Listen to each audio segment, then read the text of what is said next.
What's up, folks, and welcome to another edition of the Pilot Review Show. I am Captain Blade J52, and I am joined by some of my merry misfit cohorts.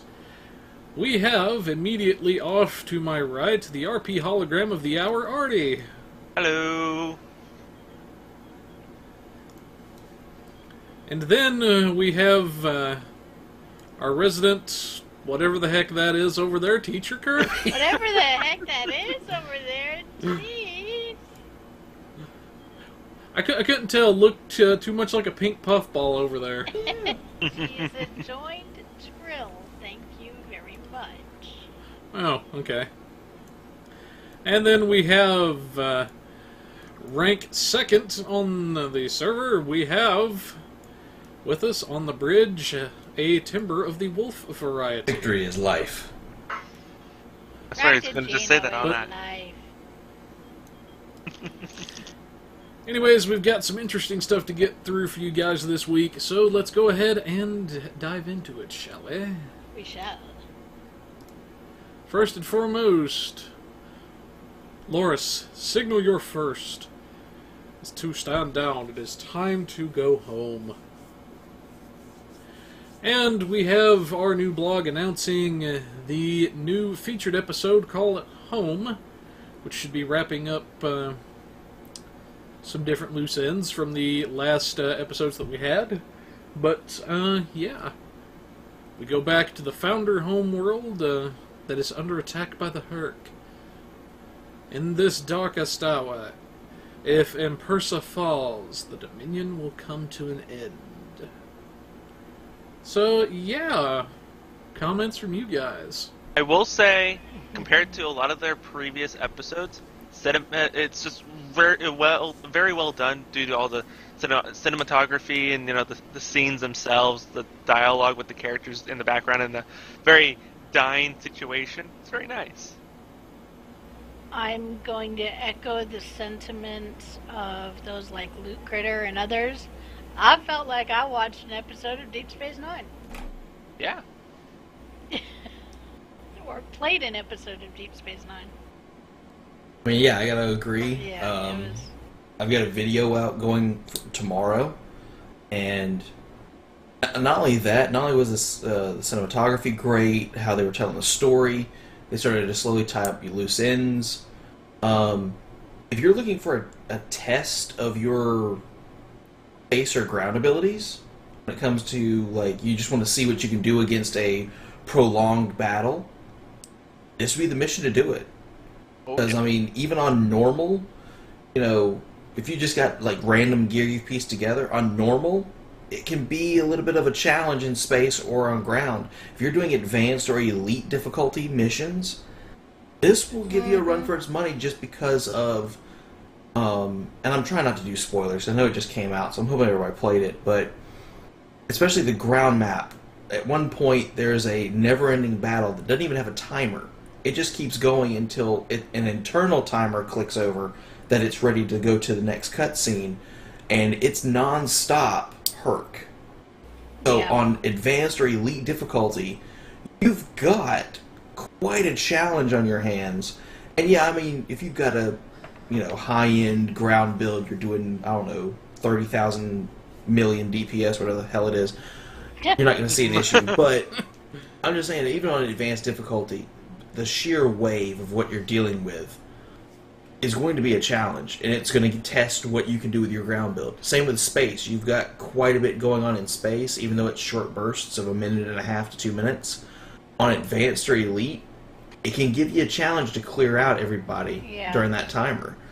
So, on top of being able to play what I would be considered a phenomenal DS9 episode, it's going to give you a challenge too. I like that. The only warning I would have would be there's one point in the mission when Loris's voice gets a little grating. Yeah, but she does that. I think it's the best way to put it. And it can be a little... it is funny, and it's enjoyable, but yeah, but it does get just a little grating. So if you're playing it over and over again, you might want to consider turning down the volume at that point. Mm-hmm. Yeah. Yeah. Also, I have been told by a few friends of mine that decided to run it together for a 3-man run of it. Still pretty fun and very challenging. It's a very good run through the entire mission. It does scale pretty well. I will say, though, in the few moments you're talking about Kirby, that's exactly... It's like, yep, that's exactly who I think that is, given the voice to that character. It's just like, yep, that's her. And if I'm... And the fun moment of this little mini Star Wars reference. No, this one goes here. That one goes there. And see, I didn't say anything to my playthrough, because I figure if anybody's watched The Empire Strikes Back, they know that reference. Yep. Mm-hmm. So I didn't want to say it out loud, but I'm like, yeah, they got that from Han talking to Chewie. Yeah, so minor Star Wars reference, which I could say without spoiling anything, so... That was fun. Yeah. That was fun. Yeah. And with... And I'm going to mention it, because I know Blade's going to get to it with this mission. The set that they're giving you over the next 3 weeks, if you're a Polaron user and you're not using this 3-piece set, I'm sorry, you're crazy. Because this Polaron set, and I don't see them nerfing it for the simple fact, the way it's working, the way it looks like it's going to be working as intended, it will put Polaron builds on par with what they're seeing at the high end with, potentially, Anti-Proton and Disruptor. And I know that's a bold statement from me, but because of what it's doing and how it's going to be working, I can see that happening. Because it is a phenomenal budget Polaron set that when you epic it out, you still want the entire 3-piece set on a high-end Polaron build. It looks that good on paper right now. Of course, we haven't been able to test the torpedo or the console yet, but from what I'm seeing, absolutely. I will say, quick interruption right quick, is when we get to the blog about actually discussing the rewards, I've actually got that picture that I sent you the other day of the set bonuses, and we can go over those in a little more detail once we get to that. We could segue into it right now. That works. I guess we could. Yeah. So while we're let's just go ahead and we'll actually move the Home 1 rewards up, giggity. But anyways, so while I'm hunting down this photo and everything, we actually have our Week 1 rewards for the Home episode. So we're actually going to move that up a little bit on our schedule. Yes. So the first week's reward is the Morphogenic Polaron Energy Weapon. And this is a bit of a departure from weapons that we're used to seeing because it is capable of existing as either a heavy turret or a beam array firing in a 360 arc. So it is a Omni. No matter which way you slice it, it has that 360-degree firing arc, but it's capable of being both a turret or a beam. It's somewhat like the proton cannon from the Dyson stuff. Just now a full-on Omni. It just depends on which enhancement you activate. So if you're running a cannon scatter volley build or a rapid fire, it's going to always be a turret. But if you're doing beam overload or beam fire at will, it will always be a beam array. It's just going to switch the moment it sees the enhancement that you're placing on there. Yep. And then I did pull up the thing so everybody can see the mods and whatnot in game. Starts out as DMG2 Crit D, and this stuff is rerollable so far. So that is a fun point. And it carries the standard Polaron proc.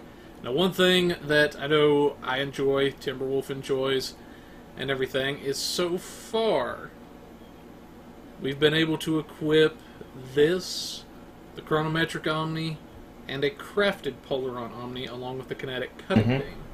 I don't know if that's intentional or not. And we've been... Since this is...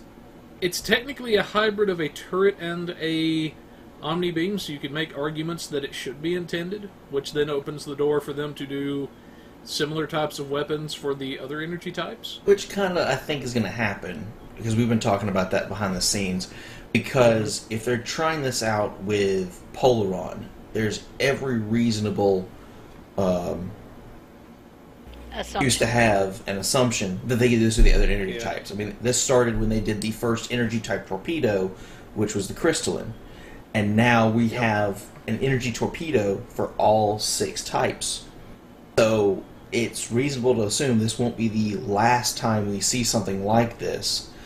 But I do think they are going to, and it's why we're saying it now, I do think they're going to change it where they've always intended it where you can only have at most 2 energy type Omni beam arrays on the back of a ship. They've always had it coded that way. So I do think there's going to be some kind of lockout where potentially either lock out a crafted or it's going to lock out the chronometric when they realize that, because that's the last thing I think they would want to see is basically a crafted Omni, the chronometric, and this one all in the same arc firing beams. Because this would be the only energy type that could have 3 energy-based Omnis of the same flavor in the rear arc, or in the forward arc if you're running them. I could see them changing the code slightly because of that. I hope they don't. I hope they don't, because I know we've been kind of discussing this, but the big thing that I see potentially is if they leave this as is, and it's intended that you can have all 3 of those Omnis on one ship. This opens up the possibility, and if they do it like that, then I'm assuming they're going to have a similar weapon for the other energy types, because it wouldn't be right if they didn't, in my book, and personal opinion. But what I see happening is, if this is intentional, this would allow ships that are heavily dependent on Omnis, such as escorts, now they could have a pure energy weapon build without having to rely on an energy torpedo or having to rely on the kinetic cutting beam to make that 3rd Omni-style weapon. I mean, it would work. Because I think of it like this, a lot of people, it's not that the cutting beam isn't bad, I mean, it can make a decent weapon, it's just they don't like the thought of having that weapon on their ship that they can't really buff it with anything else. It's like the oddball out. It's kind of a not... And this would be it's not a bad weapon, it's just around. not great. And that's it's kind of like it's almost like a placeholder. At least you have another weapon firing on the target at all times with an escort running dual beam banks to make for sure that you have all 3 aft weapons hitting. But if you've got an energy flavor for every type, that would open the door. Well, I can use the kinetic cutting beam with the console or the torpedo for the 2-piece, which is a low proc rate, but is still nice to have. Or I can have another energy type, because now we have 3 that's potential back here, and I can just worry about just boosting my energy type damage, which would be a nice thing to have down the road. And speaking of and everything, I do have the photo for the set bonuses pulled up. So, which, before we do that, can we go over the other 2 pieces of the gear, since we're going to see those anyway? Oh, yes, we can. Because I do have, it was put out there on week 2. I have a morphogenic torpedo, a Polaron torpedo. Something I've been asking for a while. You can ask Artie. Figure it's you're supposed to have it for all 6 now, since we got one for Tetrion. From what I understand, the torpedo is also a mine. It's going on the same kind of coding style that our energy weapon is. So it can interact as a torpedo or a mine, depending on which enhancement you go with. So it's an energy damage mine if you like to do mine layer builds. And can that be slotted in all, is it a universal weapon, meaning fore or aft? As far as we know, until we can actually get it, you can put it in the forward arc or the aft arc, and it can activate as a torpedo or a mine. So if you're running it in the forward arc as a torpedo, you're cool. If you're running it in the aft arc as a mine, you're going to have morphogenic Polaron damage mines. Which is going to be a rather nice, interesting build enhancement. Oh, you can run it in the forward arc as a mine. Yeah, I feel like if it does run as a mine in the forward arc, it would probably deploy like the harasser mines and stuff like that from the Vorgon ships. just deploy and just sit and just lazily fall behind you as you move on. Like how it would still be in the rear arc, you're just now in front of it, and you have less of a few kilometers between you and the mine. So you're giving it a little bit more protection until it gets out there and blows someone up. And for me, this is what I think about, because now we have a Polaron torpedo, but I don't want to leave kinetics behind because there are a few kinetic torpedoes that can do just as well, and I don't like the thought of just, while having an energy torpedo for every type is nice, I want to make use of the kinetics. So I could see some people running like an escort build where if you didn't want to use the kinetic cutting beam, run this morphogenic Polaron torpedo up front, and then in the aft, run the neutronic, because it's also a drain torpedo. Oh, yeah. You nuke through everything, you get their shields down, their power levels down, and then you hit them with a neutronic torpedo from the aft. And it's just another drain torpedo. So there is that option too. One of those things I was thinking about. But it's going to be an interesting mechanic to deal with when you got an energy weapon that can change depending on what energy weapon enhancement you do, and then a torpedo mine that also switches as well. It's going to be a very versatile Polaron set. Let's take a look at our console, and then we'll take a quick look at the set. Oh, I love the console. Oh, yes. If I'm allowed to also go off on that one, the fact is, it's got things that... Two of the things on that console are things you typically don't see unless you're getting a Lobby console or something from a Starship. And what I'm referencing is that 15% all damage in the rear arc to foes. That's something that is on your Tetrion console from the Lobby store. You get an extra damage boost if you're in the rear, if they're in the forward 90-degree arc of your ship. It's more or less raider flanking, but on a console. Yeah, so you got basically raider flanking in a console, and then the second one that I noticed that I love, 10% weapon power cost reduction. That's not something you see on a console unless you're getting a Starship or a Lobby console, because I believe the other console I know of that's got that is Bounty Hunter's Friend, and that's a Lobby console from your Hazari. Mm-hmm. And that's 7%, isn't it? It's either 7 or 10%, but it's something you wouldn't see unless you got a Starship console or you got a Lobby console. That's 10% flat, passive. Now that's a pretty decent chunk, all things considered. The only other thing you can get that would be remotely close to this level on the budget end is an Elite Fleet Plasma Integrated Warp Core. Because you have to spend fleet credits into lithium. This is for free and it's a tactical console. You add on the Polaron damage and the Drain X with this console, this is a pretty sweet thing to have if you're running Polaron. And even if you're not running Polaron and you can sacrifice a tactical console for the other three things in here, the Raider flanking, the Drain, and the weapon power cost reduction, this could be great on any energy type. You just have a tactical console that gives you Polaron damage to nothing. But it just depends on how everything else is boosted up. Like, it's a very nice budget tactical console. I wish it was universal, but depending on how you build, you could sacrifice one tactical console slot for this and be just fine. Most definitely.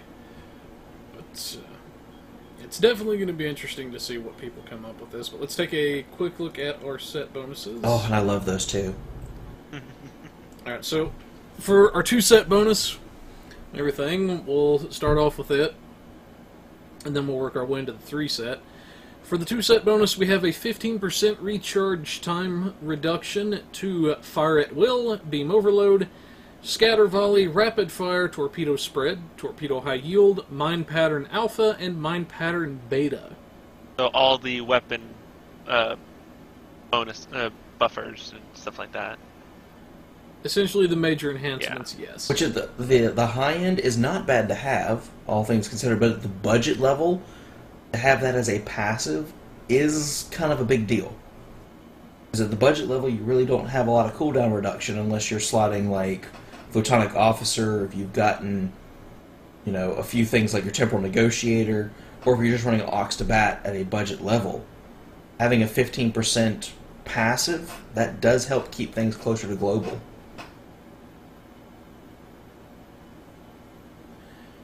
Most definitely. And we were actually spitballing a little bit about this behind the scenes. As you figure, you take this 2-set bonus.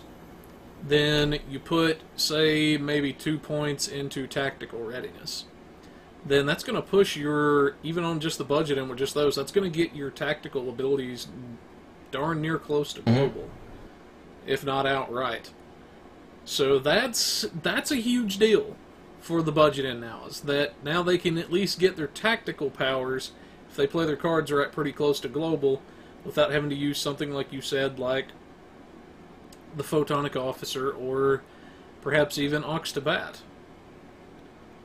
So it's less cumbersome and it's easier to use. So yeah, definitely going to be some. I think this is definitely going to see some use. But I think the 3-piece is even more.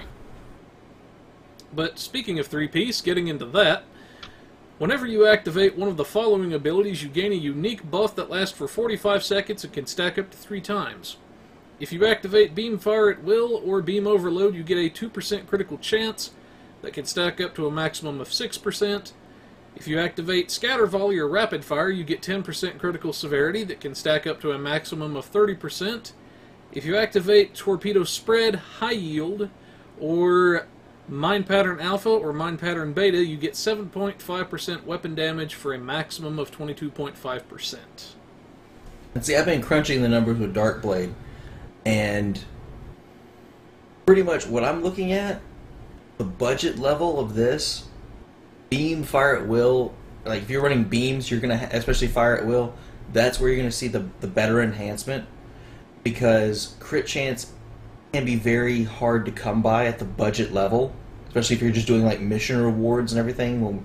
When I've done bare bones, you might only have like 9 to 10% crit chance. But with that 45-second timer on this, you can easily get a couple of activations in to keep this refreshed and going. You're bracing yourself up to 16% crit chance with beams.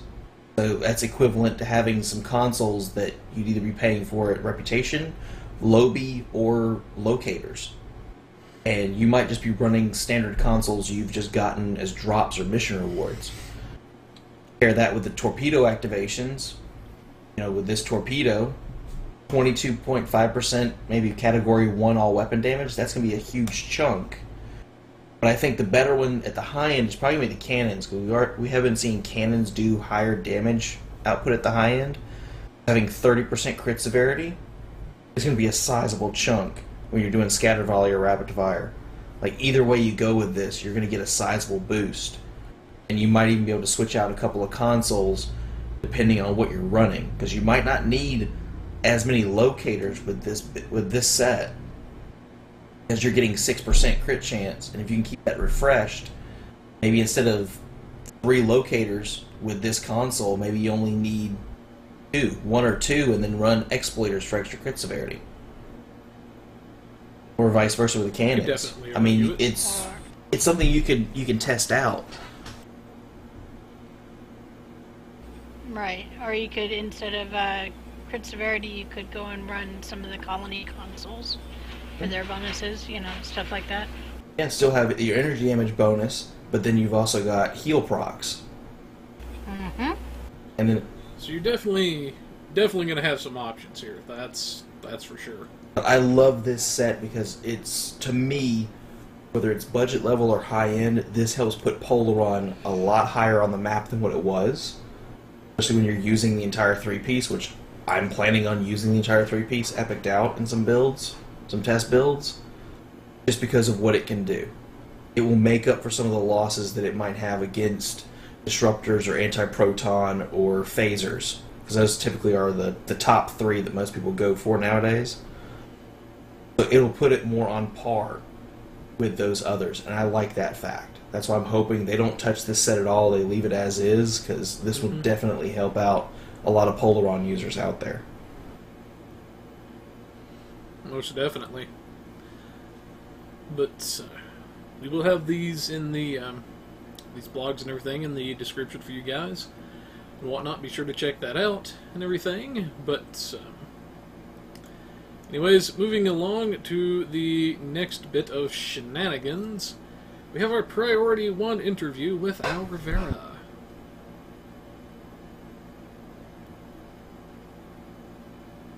Or one of you screwballs, that is. That would be Artie. Oh, that would be me. Okay. Hello. Sorry. Okay.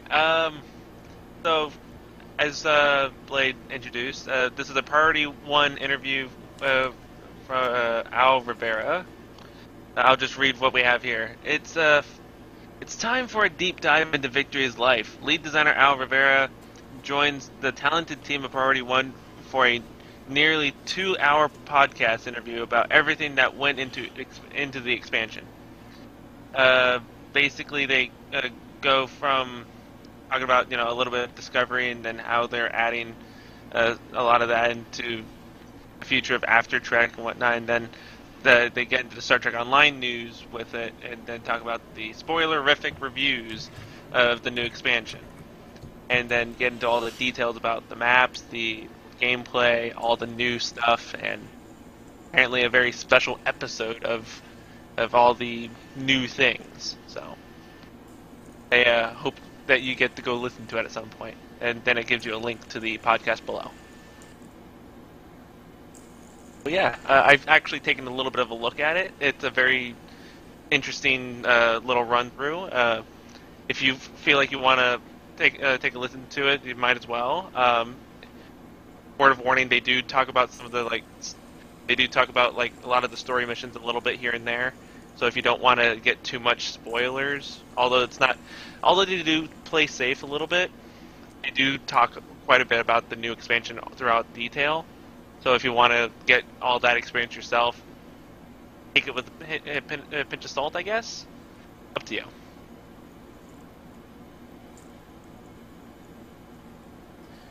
Yeah, I've not really had a chance to go through it as much as I would like due to internet troubles that actually prevented us from broadcasting last night, Yeah. but I will definitely have to do that after this. But definitely, yeah, it looks to be a pretty good interview. But anyways, we will have that in the links for you guys, so you can check that out. Definitely check that out and everything if you're interested. It looks like it should be quite a bit of content from those guys and a pretty good interview. But moving along, we have the 2018 Rizal Lolonaut Festival. Yay! Yay! Finally! Go get them Lola nuts. I guess this one's mine. Favors. But anyways, we finally got our summer event.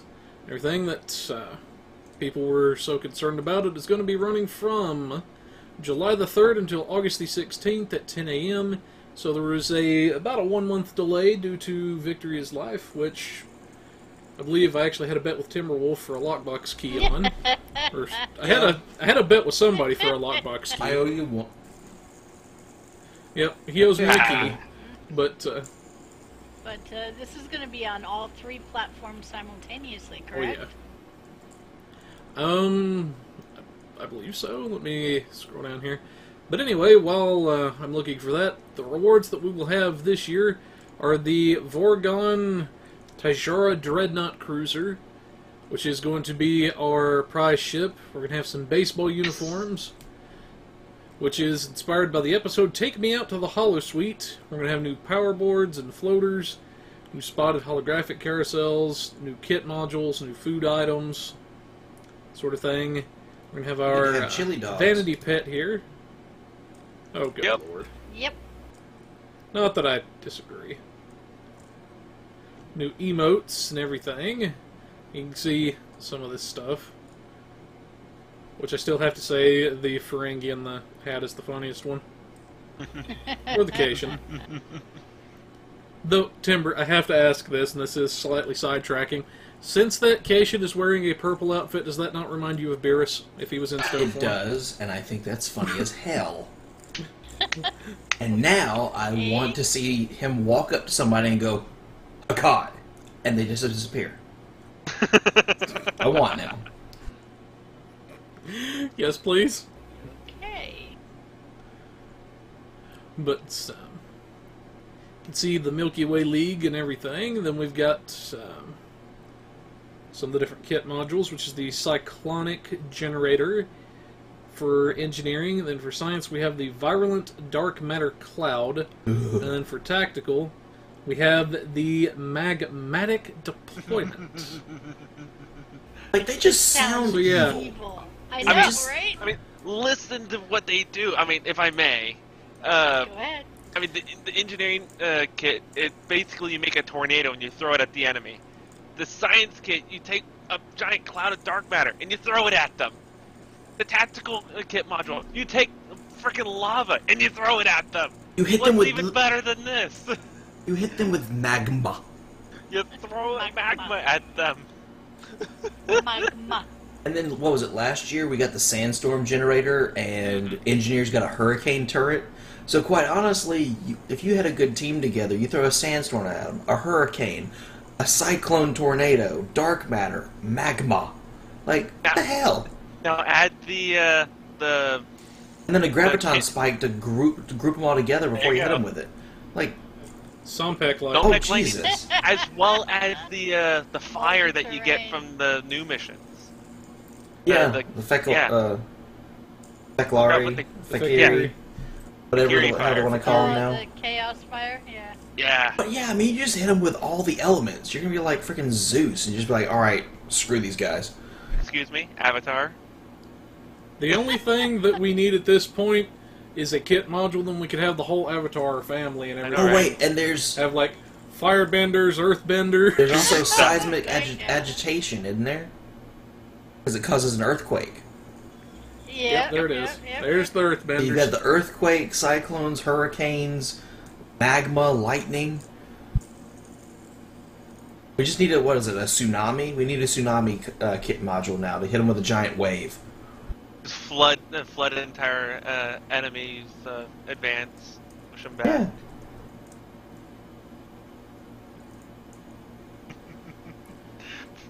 Exciting. So yeah, lots and lots of fun stuff coming down the line. But anyways, we're gonna move on to our patch notes and everything really quickly and whatnot. But we will have this in the links for you guys, so you can check this stuff out, see a list of what's coming. Because I want to save our ship stats for last, because I know we'll all have some interesting thoughts on Yes. this particular ship. But anyways, moving along to our PC patch notes for the 28th. So our PC patch notes actually had a lot of fixes. Yay. They added the new episode Home, which we talked about earlier. They added the Cardassian uniform to the tailor. And then there were a lot of early mission fixes for Jem'Hadars. For example, resolved a number of issues where the episode journal tabs would not visibly update correctly for Jem'Hadar captains. Jem'Hadar captains can now alter the registry information for allied ships they fly. Let's see. And there was something. Where is it? Oh yeah, there was something. Resolved an issue that was preventing Romulan captains from buying some fleet ships. These are some of the new ones that were that were faction specific, like Federation Arcadia faction previously, that now are open to Romulans.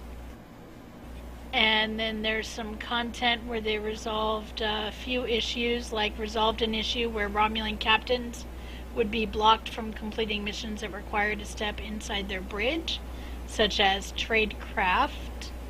A number of issues with some other things. Let's see. Added an accolade for the completion of the Gamma Quadrant story arc. And then there were some changes to the level 63 captain powers, which I do want to spend a little time on. So the science ability, co-opt energy weapons, the duration was increased. It's now 15 seconds long. The radius of the effect is increased to 5 kilometers. And the amount of healing, the percentage of healing, was increased.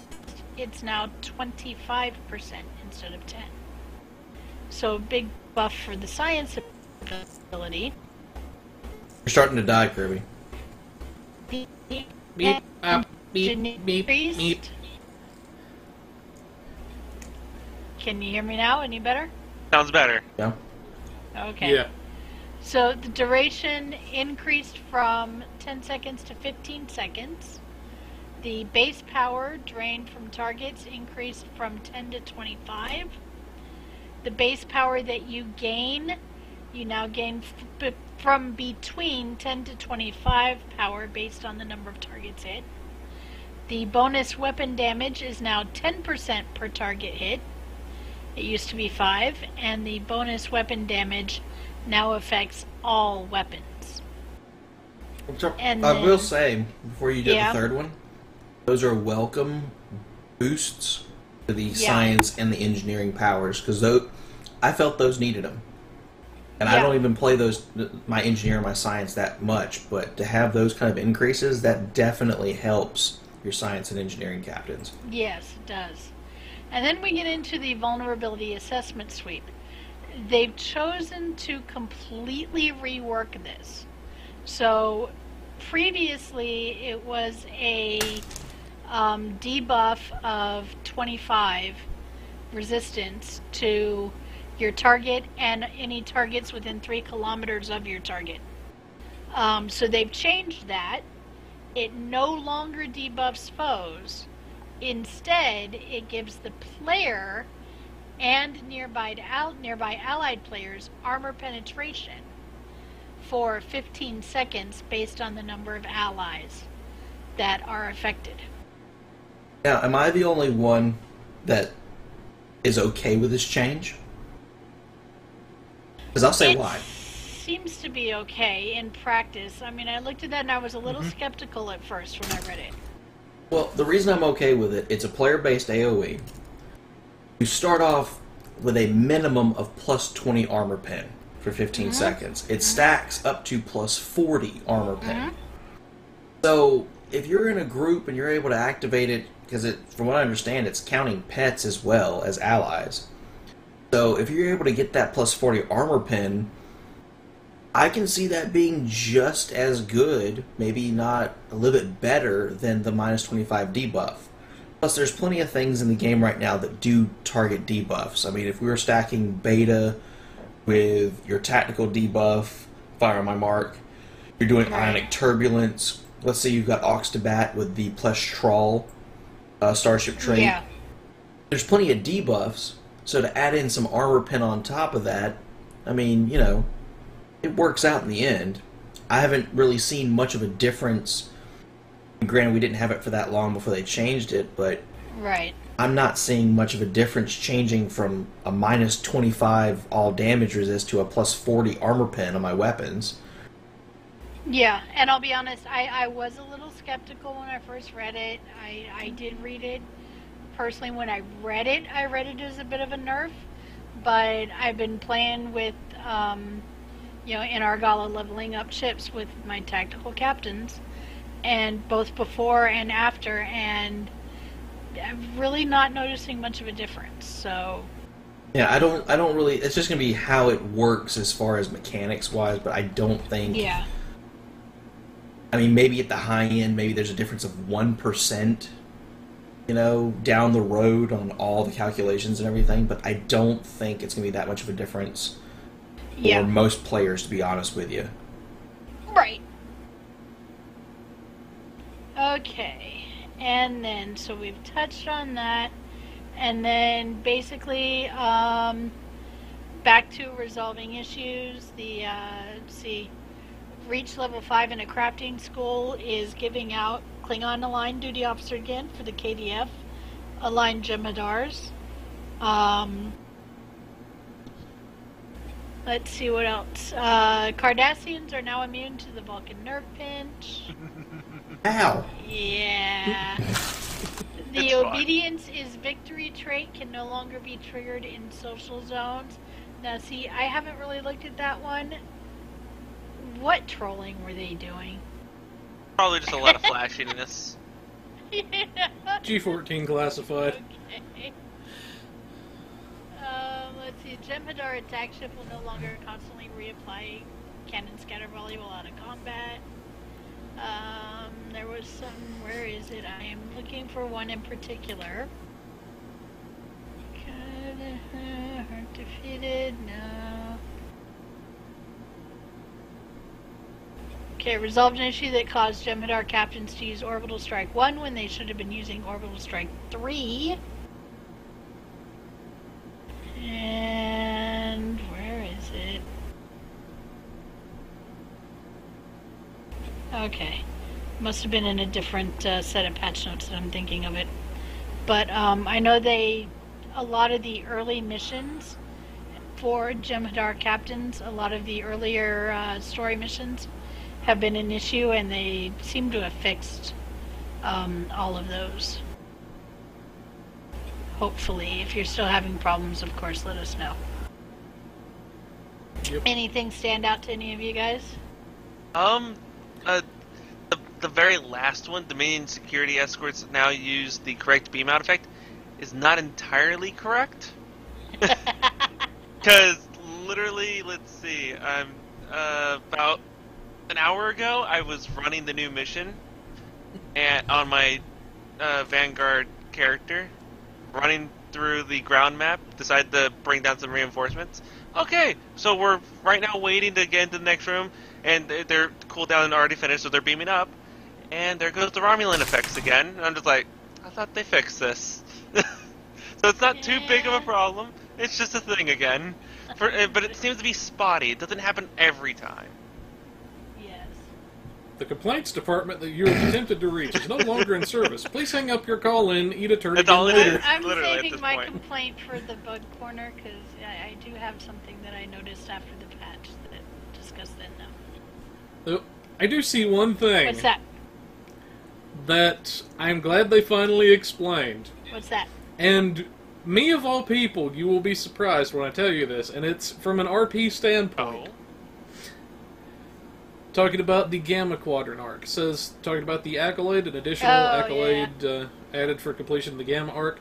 It says, Jem'Hadar additionally receive a notification that upon completion of Tenebrous Tourniquet, they unlock the ability to play simulations of their allied factions' missions. So, I'd actually spitballed with Timber a while back on this. I was like, why do they keep referring to me as a Fed? I'm a Jem'Hadar. What the crap? So, this kind of explains it. It's a simulation! Yep. There you go. That's how you do every repeat of a mission. I've got a few that I noticed on here. They fixed the Noskin energy torpedo and the beam array. They were not applying the disruptor damage over time ability. Yes. They were not doing that properly, so they fixed that. Apparently, co-opt energy weapons were excessively healing from plasma torpedo damage over time effects. Because we want it to work, we just don't want it to be crazy. And then from the Dyson rep, Vanquish and Tactical Advantage. Those are growing armor pen boosts to yourself as your target decreases in health. They were not applying their armor pen boosts in some cases, what they said. So now they're actually applying their armor pen the way they're supposed to. That's actually very nice things to see from abilities that I would like to use. Yes, And- definitely. And when we get to bug corners like Kirby, I do have one that has been pissing me off. And if it's pissing me off, I know it's pissing off other people. So I do want I'm to put it on wondering there. if it's the same one that I have. It might be, I don't know. I'll let you go first with We'll yours. find out. Shaffafa, am I pissing you off? I'll let you go first with yours, and then I'll see. And if not, I'll state Okay. mine. Okay. Jeff Dunham.com. Okay. Alright, now let's get Blade back on track here. Pull him back in, quick. Ship tags, Blade. Ship stats. We're talking about the ship stats? But anyways, in all seriousness, there is quite a bit of notes and everything. We just named a few that we could think of. We'll have this in the links for you guys. Highly encourage you to look through them because there is a lot of stuff that changed. Some of it very significant. Yes, we tried to do the highlights. But coming up on our ship stats and everything, I'll read through those really quickly because I know some of us are going to have some interesting things to say about this. And this week, TimberWolf is the one with the food. That's not right, me. damn it. Actually, Just to annoy a certain SnackWolf. viewer out there. Oh no, wait a minute, hold on. Snack. Okay. What's the snack? I'm doing the same thing. You know, I have potato chips too. I can show That's what they are. They're restaurant-style tortilla, or if I were to pronounce it country, tortilla chips. Tortilla. Tortilla. Oh, God. They are delicious. I got me some. And he beef went there. barbecue. No. Hey, it's late. I'm hungry. Give me a break. And now every one of our viewers out there's, I hate this show. I hate this show for making me hungry this late at night. This ad brought to you by Jimmy's Barbecue. God. Let's get into these ship notes, because I have a few things that have got me twisted on this. Yep. But, anyways, real quickly we'll go through our notes. Required level to be able to use the ship is level 40. It's a hull strength of 1.55. Starts out at 46,500 at level 40, which is actually pretty significant. And then 62,000 at level 60. Then it's a shield modifier of 1.05. 3 forward weapons. 5 aft That's weapons. not a typo. 4 device slots. Yes, that is not a typo. I have confirmed with some of my sources that is legitimate. I will be able to help out with that. But let's move on with the rest of the stats. Yeah. And then we have 4 device slots. For bridge officer stations, we have a Lieutenant Tactical, Commander Engineering, Lieutenant Commander Science, Ensign Universal, and then Lieutenant Commander Universal / Temp Ops. Then we have 3 Tactical, 5 Engineering, 3 Science for our consoles. Then we have a base turn of 8 degrees per second, impulse modifier of 0.15, 30 inertia, plus 5 power to all subsystems. Then we have the universal console of the SAF inverter. It can use dual cannons, has 1 hangar bay loaded with Vorgon Ichantis frigates. And I probably butchered that name. No, that's about right. And it comes with the Dreadnought Cruiser Mastery Package, which is the hull regen, energy damage resist, critical chance, and max hull capacity, and the SIF burst trait. We'll touch base on the trait really quickly, then open up to comments from the panel. For the Starship trait, it's, or no, actually, that's the console. Let's start with first. Derp. A Starship equipped with this console is capable of generating a beam that will drain energy from a target's structural integrity field over time. However, to power this devastating weapon, the Starship firing the inverter must first drain a portion of its own structural integrity field. Starship that fires the SIF inverter will suffer heavy hull damage, then rapidly drain a massive amount of energy from its target's structural integrity field while dealing catastrophic damage to the target's hull. Provides a passive bonus to hull restoration and maximum hull capacity. Can only be equipped on Vorgon ships and only a single console at a time. Then for the trait, says after achieving level 5 in your Vorgon Dreadnought carrier or cruiser, you will unlock the SIF Burst Starship trait. While it is slotted, activating any hull healing bridge officer ability will cause enemies within 3 kilometers to suffer radiation damage over time. I wonder how long the lockout for that is. I don't know. I would probably guess at least once every 15 to 20 seconds, because I would see that being very broken if there's no lockout whatsoever on that particular Starship trait. Oh, yeah. Yeah. Fly in, radiate everyone, they're dead immediately. Mm-hmm. But yeah, thoughts from our panel on this? If I may. Go ahead, Artie. Go ahead. Okay, so I know we're going to all probably jump on the same point that, yes, it is 3 forward, 5 aft. I can actually explain this due to looking at the previous 2 ships. If you've noticed, with the previous Vorgon ships, we had harasser probes that went out and shoot things. That was on one of the Vorgon ships. Well, and another one that it gives you more defense buff, while also giving a passive for bonus to mine and torpedo damage. They're leading you up to this vessel to actually make it into a mine boat. So, yeah, everything's been leading up to this. They want you to start using your mines again. Timber, what do you have on this? I mean, I can see it, mine layers. I've never experimented with mine layers. Me and you have talked about this. Me and Chris have talked about this on some of our intel reports that are coming out soon with reputation gear. But I can see that because they've done a lot of torpedo and mine layer. I mean, you got harasser probes. The other one you're talking about is a restorative probe of sorts that can also damage nearby enemies. Yep. So with hangar bays, and you got all the consoles, you got multiple pets. You do let's say cannons or beam arrays, whatever you want to do, but you've got plenty of mines to go with it. It could work because I mean, hell, I could also see this as a heavy turret boat. To be honest. You know, you can have 5 turrets in the back, or a couple of turrets, a couple of mines. You know, using scatter volley to get down their shields or rapid fire, and then they're getting hit with mines and all the pets and everything. It's just an interesting thing to see. I think honestly, for this entire panel, I speak for all of us. I didn't think we'd ever see this. I didn't. Yeah, I didn't either. I had been toying with the idea of a mine layer build for a little while. I had selected it too, and then I was going to build it on. Was starting to slowly work on it, and then this came out, and I'm like, oh yeah, that's going to be a ship.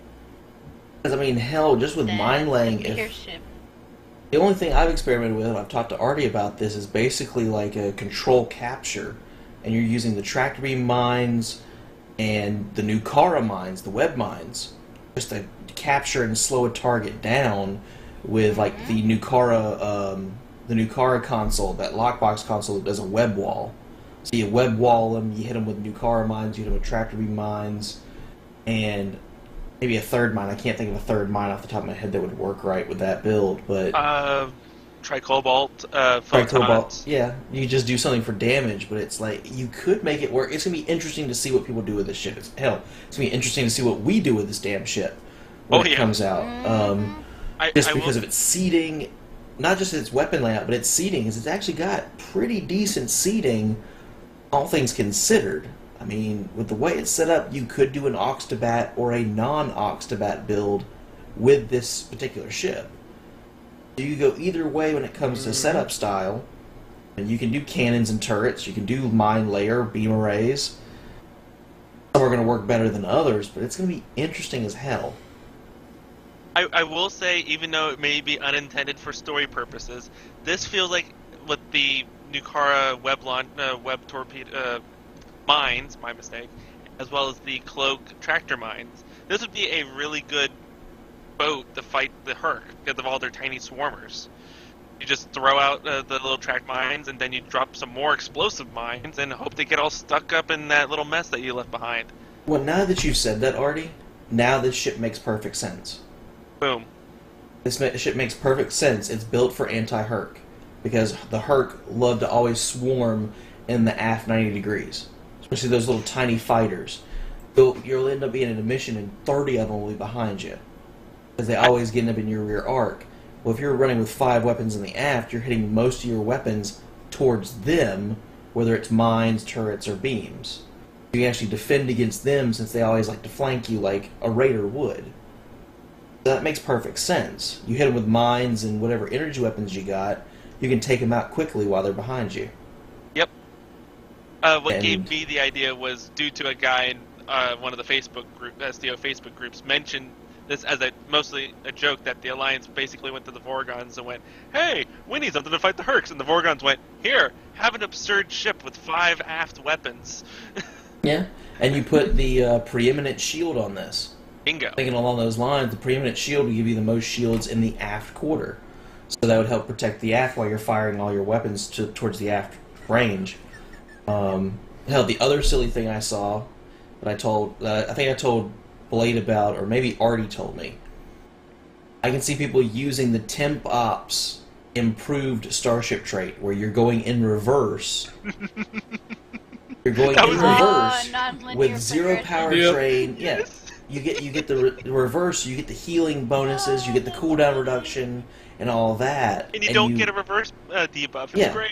So you're moving very slow in reverse, and you can activate speed boost and go in reverse. But now you're technically leading off with 5 weapons in the aft section. What makes it was sad Artie that did that. What makes it sad now is that even though it says you can load dual cannons, you can't pull dual cannons on the aft, so that's That No, defeats the that's- purpose. But if we're thinking along those lines, Artie, using that particular trait, you put the omnis up front, and you put your beam arrays or your dual, like your beam arrays or whatnot up front. You got beam arrays in the aft section, and then omnis up front. Or you just do a whole shitload of turrets. Just do turrets with mines. Yeah. It's going to be interesting, but what I want to know more details on, to be honest, is the console. Because the way it sounds to me, you have to sacrifice, on initial activation, you're going to have to sacrifice a little bit of hull, but also damage resistance.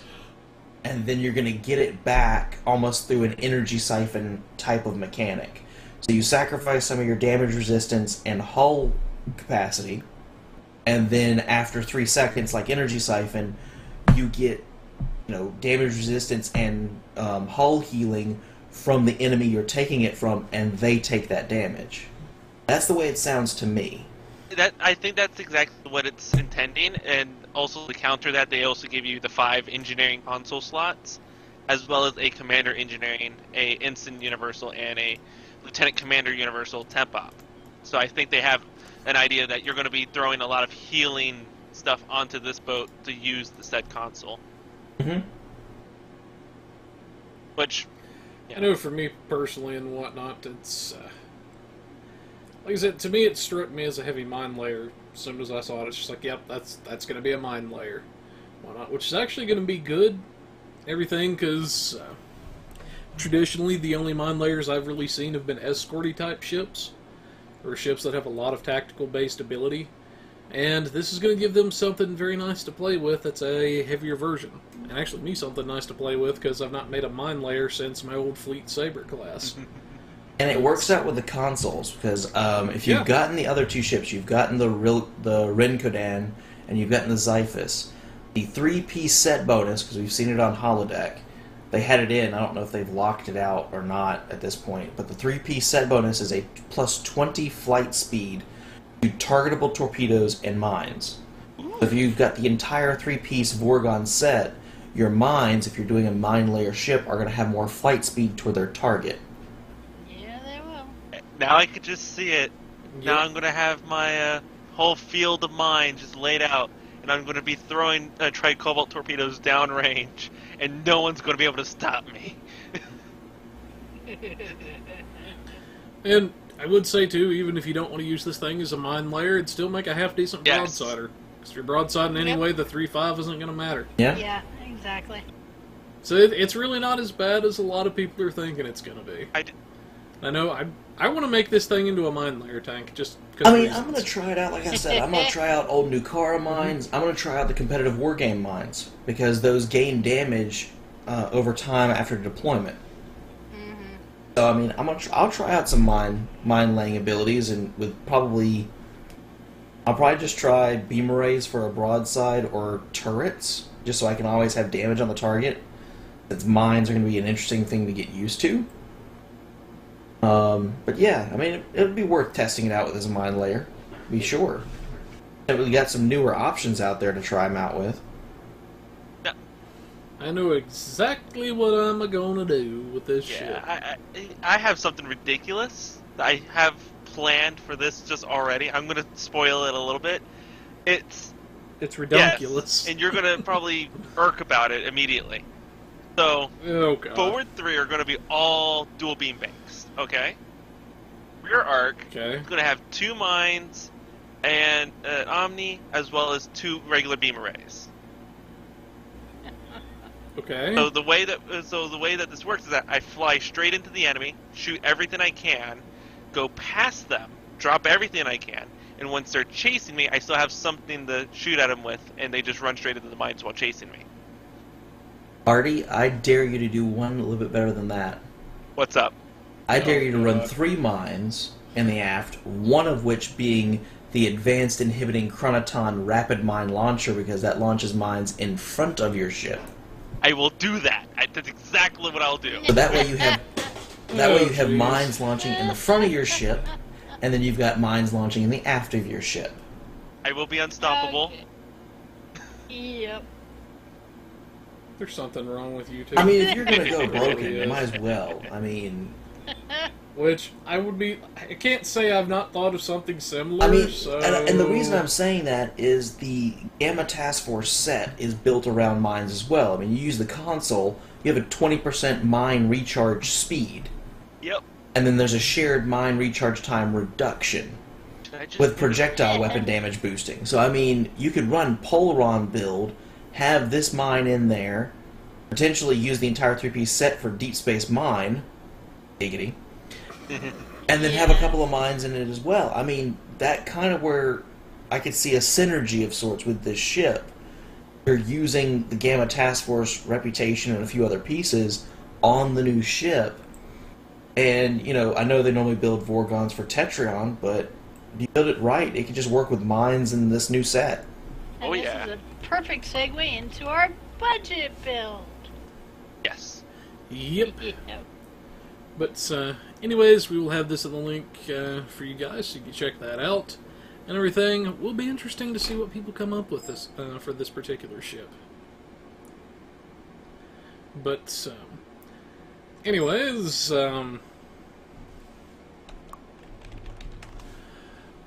getting into our budget build. Now, for this week, we actually have a old favorite of mine, which is a Bare Bones Galore. Everything. Let me scroll down in my inventory here for when we get to the set bonuses. But for everybody out there that bought the pack and everything, let me actually grab the link for these guys.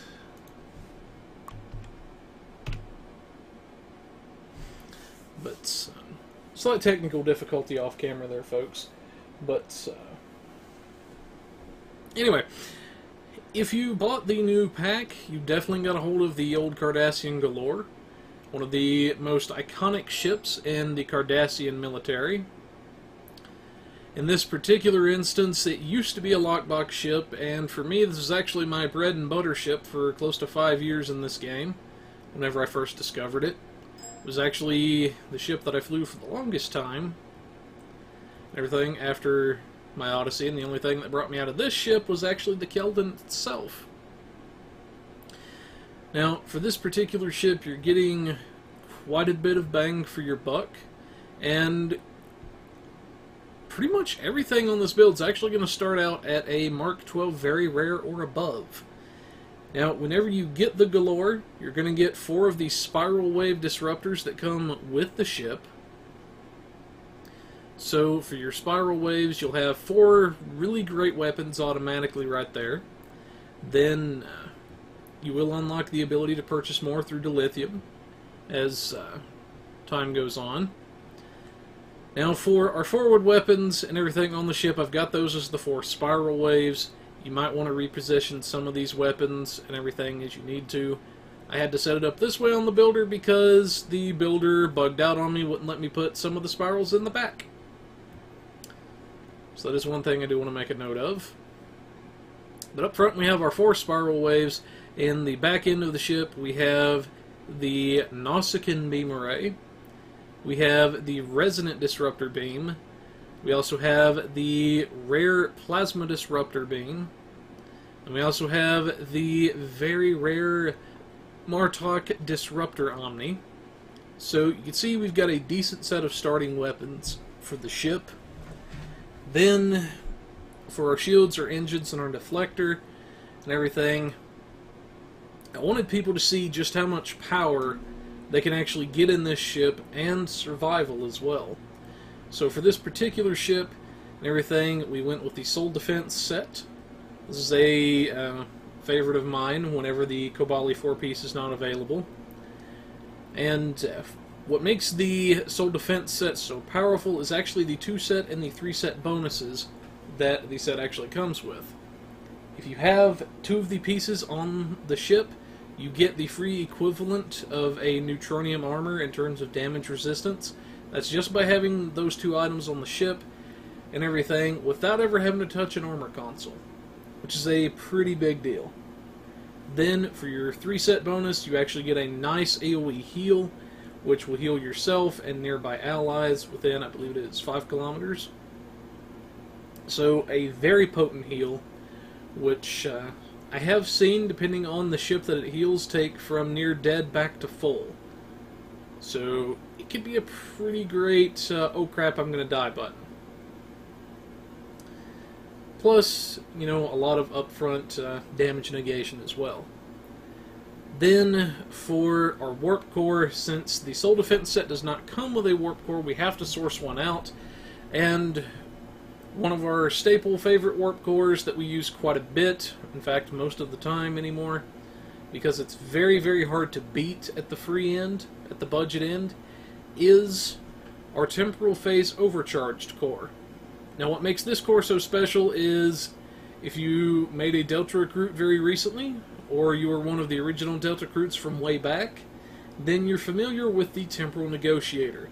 Now the Temporal Negotiator is a little device that will cut bridge officer cooldowns in half for its duration. This essentially does the same thing except in the form of a warp core capacitor. So it is a very, very potent warp core and is very nice to have in a pinch. Then for our devices, you've got 4 device slots on the ship. We usually like to think of devices as personal preference, but then one device that we do recommend is the subspace field modulator, because most likely you'll get that as you're leveling up anyways, or have access to it, and it is a very potent device which gives a very nice chunk of damage resistance, which is the free equivalent of a neutronium while this is active. And the downside to this device is it does debuff you for a minus 400 protonic damage resist rating. So if you're fighting someone or something that's dealing proton damage, then yeah, you probably don't want to activate that because your Hur'q is spelled backwards. If you catch my drift there. Then for your consoles on the ship, you have 5 engineering, 3 science, and 3 tactical, since this will go to T5U for you and everything. Then for this particular setup, we have the Martok defensive configuration console, which is basically an RCS console and a field generator, everything slammed into one. Take a look at this one a little bit more once we look at the set bonuses. And we have our Trillium deplating, which is basically a field generator and a neutronium alloy armor slammed into one thing, meaning it will give extra shield capacity as well as damage resistance. So basically, you get the benefits of a neutronium and a field generator all in one console. Then we have our assimilated module from the Omega Reputation. This is going to be on here to give us a nice little chunk of critical chance and severity at the budget end. Then we also have the 0-point energy conduit, which is a very nice console to have on the budget end for critical chance. Then we also have our reinforced armaments console, which gives a nice chunk of power transfer, which is also very nice to have at the budget end. Then for our science consoles, we have our Noskin siphon capacitor, which completes the 2 set with the Noskin beam. Gives us some nice disruptor damage as well as power transfer. Then we have our temporal disentanglement suite, which gives a bit of shield damage resistance, gives a bit of shield capacity, and a nice chunk of critical chance and severity depending on your auxiliary power. So, very potent little console. And finally we have the Bioneural Gel Pack, which gives a good chunk of bridge officer cooldown reduction on the budget end and everything.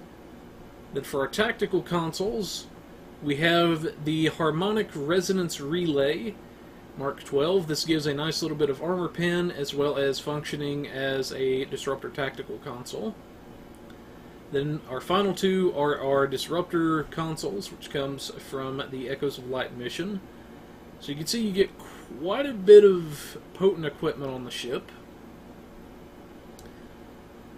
Then for our skills, on the Lieutenant section, we'll take a look at it in just a second because I forgot to cover set bonuses. Brain fart! But, we'll take a look at our House Martok, because there are some set bonuses that I did want to touch on that come into play here. Now for our... is it actually gonna... It is 100% gonna be a jerk right now. So, I'll showcase one of the set bonuses here, which is the Nausicaan. And the numbers are going to be slightly distorted. Actually, they're going to be heavily distorted, since I'm reading this from the bridge of a ship. But this applies the Disruptor Net hold that we were talking about earlier, which gives some disruptor damage. It can be buffed by weapons training and energy weapon training. So that is one good thing. Then we have the 3 set, which is a very potent disruptor damage buff, as well as 50 Starship hull pin, which is very, very good for disruptor. Now again, keep in mind that the numbers that you're seeing here are going to be slightly distorted because we are on the ground. That disruptor damage buff actually goes a heck of a lot higher than that. Then, let's see if it will let me do this without... There we go, because I've got my Starship window pulled up now. Now for this galore, you'll also have access to the 2-piece bonus for the House Martok, which will give 2.5% critical chance and plus 15 accuracy, which is going to offset the firing mode penalty to things like thaw and so on. Then it's...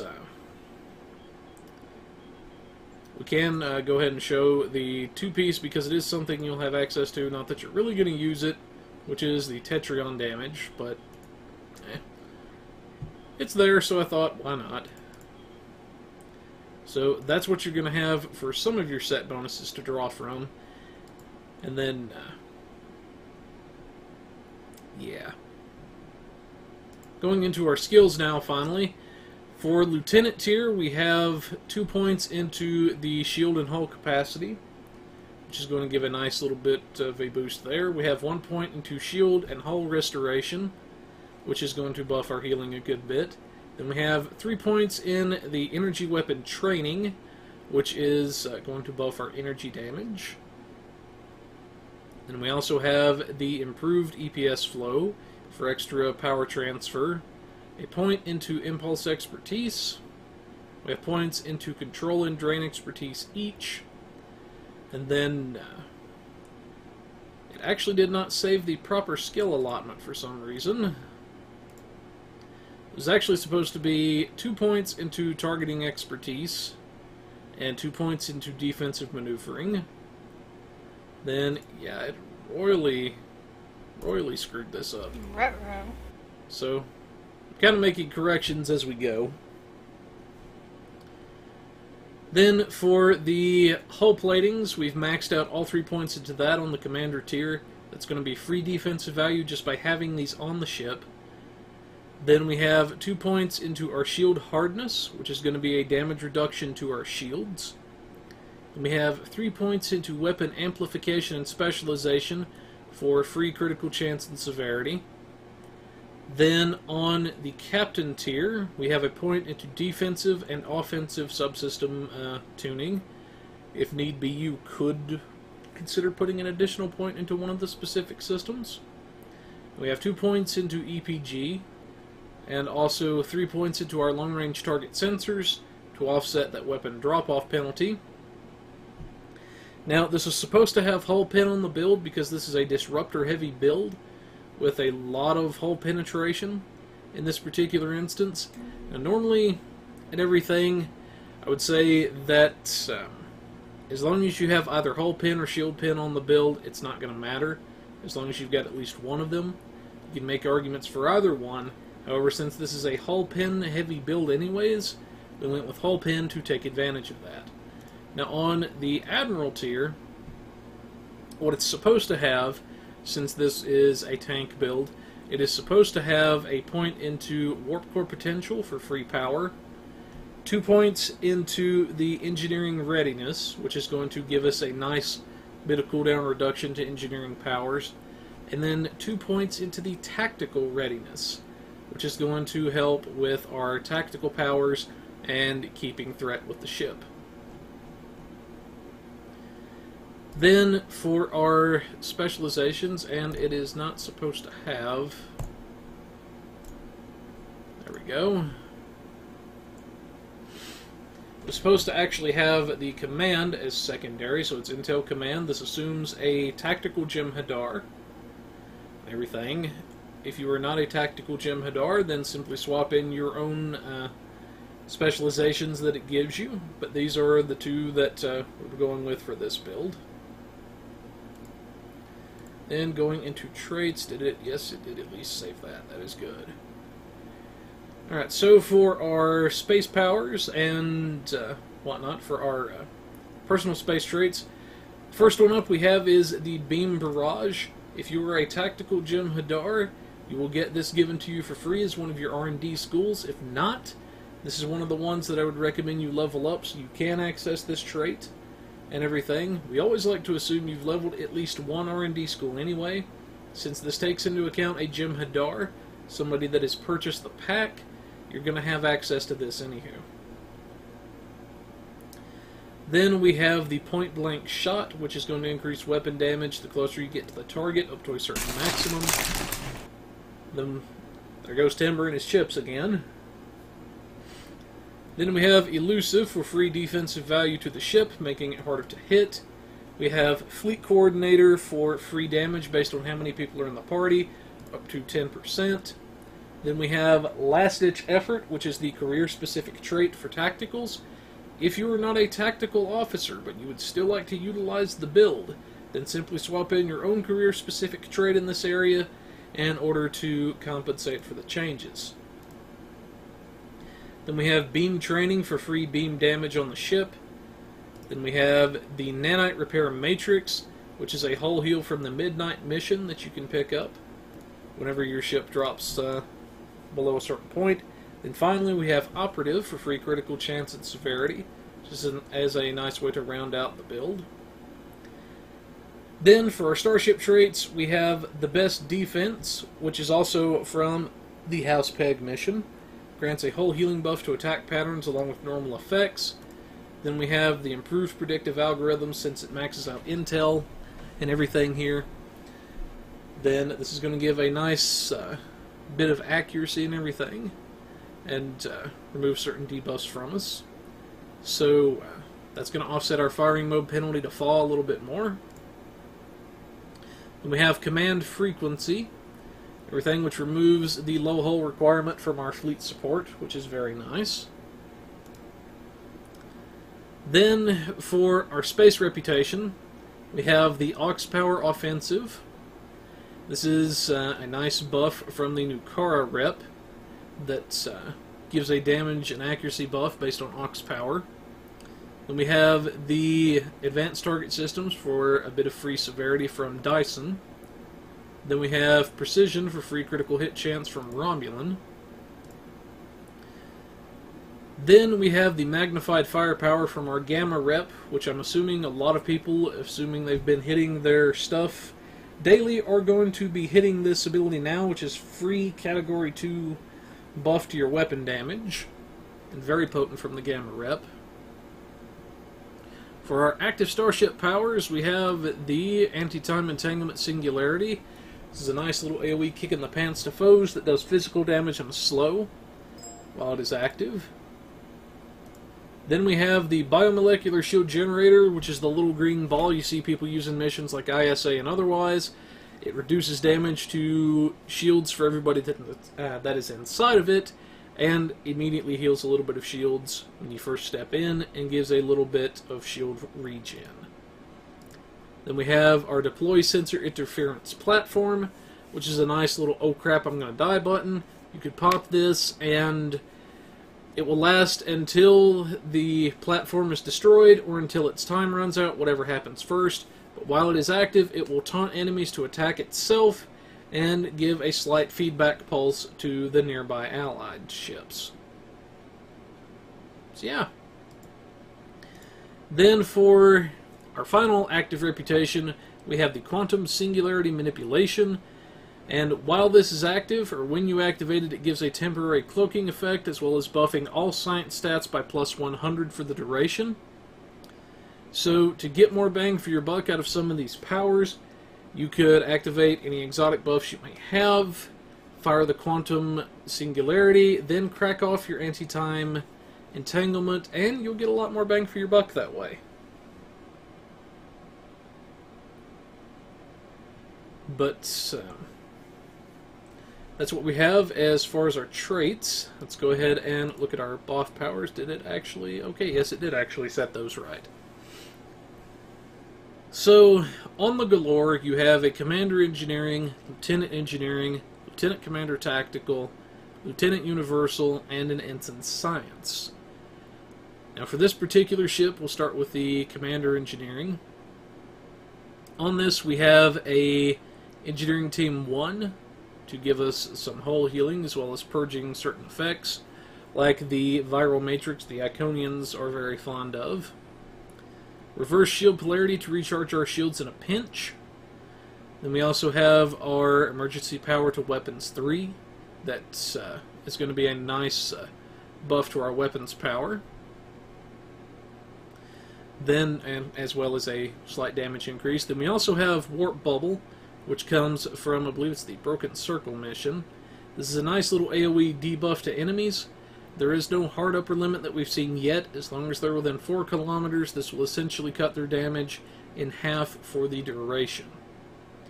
Then for our final 2 engineering powers, we have an Emergency to Engines 1. It's going to be a nice little buff to engine power and let us get to places a little quicker when our evasive is on cooldown. Then we have our Aux to Structural 1, which is a nice little damage reducer and temporary HP granting effect. Then for our Lieutenant Commander Tactical, we have a Tactical Team 1. This is going to purge boarding parties as well as redirecting our shields for a time. We have Beta to debuff the enemy. And then we have our Fall 3 to smack anything within range with a beam.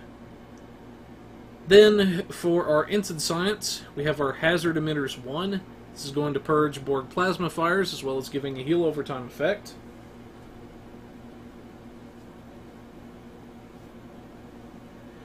But then, finally, for our Lieutenant Universal, I ran this as a Science because without it you would really only have 1 Psi power, and I'm not fond of using only 1 Science power on a ship. Yeah.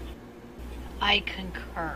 So that's the one thing I did not like about the Galore, is I would have rather it had 2 Lieutenant Universals, or made the Lieutenant Universal there into a dedicated Science and give me the Ensign seat as a Universal. Yeah. But anyway, the last 2 powers really quickly, then I'll open it up for comments from the panel, is we have our Science Team 1, which is going to purge certain pesky debuffs like the subnucleonic type abilities, that little debuff that they leave behind. This is also going to give us a nice little shield recharge.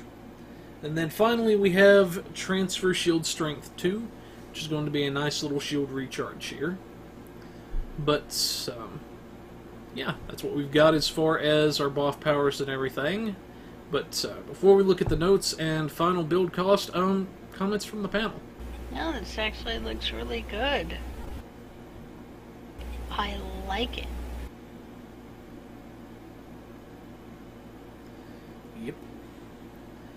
But, anyways, as far as total build time, we'll take a look at that. Did it copy this over right? Let's see. Yes, it actually did. So it actually copied the notes over right, so there's a few minor little things. But, anyways, as far as our total dilithium cost, you're looking at about 45,000 dil, which is enough to purchase the 3 reputation-based consoles, which is your assimilated module, your gel pack, and your 0 point. Assuming you're only using 1 character to refine dilithium a day, you're looking at about 6 days total build time, which is not that bad, I don't think. And you'll have a ship that is going to be able to take a beating and kick them in the nuts for daring to strike at you at the same time. But, yeah. So, that's our budget build for the evening and whatnot. Hopefully you guys can kind of see what I'm going for here. Like I say, this was my bread and butter ship for a number of years. I'm very glad to see that they added it to the Vanguard pack, the large one, and that it's in the C-Store now so other people can enjoy the ship that may have never had a chance to do so and everything. But yeah. Anyways, moving on to the Bugs Corner. I know there's actually one in particular that I could think of. I'm actually looking for help from you guys out there in the community. Now, I have had people tell me that they are still crashing whenever they first load up after the patch. That, to my knowledge, at least the last time, was supposed to have been patched out. There was supposed to have been a fix for that. If you are experiencing this, let me know and everything, especially if you have an error tracker ID. So, those little boxes where it says oops and then you could send a report to Cryptic, get me that error tracker ID so I can give that to the devs and they can get that a lot quicker. But I know Kirby, you said you had one. Well, we kind of discussed it on TeamSpeak once already, but I wanted to make sure I brought it up tonight. And so with me, the one I was thinking of, I'm calling it a bug even though I'm not 100% certain, because I cannot think, and I'm going to preface this, I cannot think of a good reason for making this change. So after the patch, I noticed that when I went to do my marauding on my KDF characters, one of the missions that I do all the time is, you know, you get a lot of prisoners built up, so I do forced labor requisition. After the patch, forced labor requisitions were no longer auto-slotting the prisoners. What used to happen was you click forced labor requisition, you click on plan, and it immediately it just auto-slotted the, you know, the prisoners, and all you had to do was literally click begin assignment, done. Half a second. Now I click plan assignment, nothing is slotted in the things. Even though I have the prisoners needed, I have to manually slot each one before I can begin that assignment.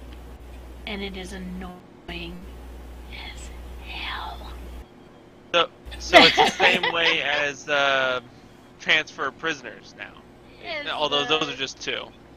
The consigned labor battalion was the only other one that I knew of that did that, But I can't think of a good reason for making that change.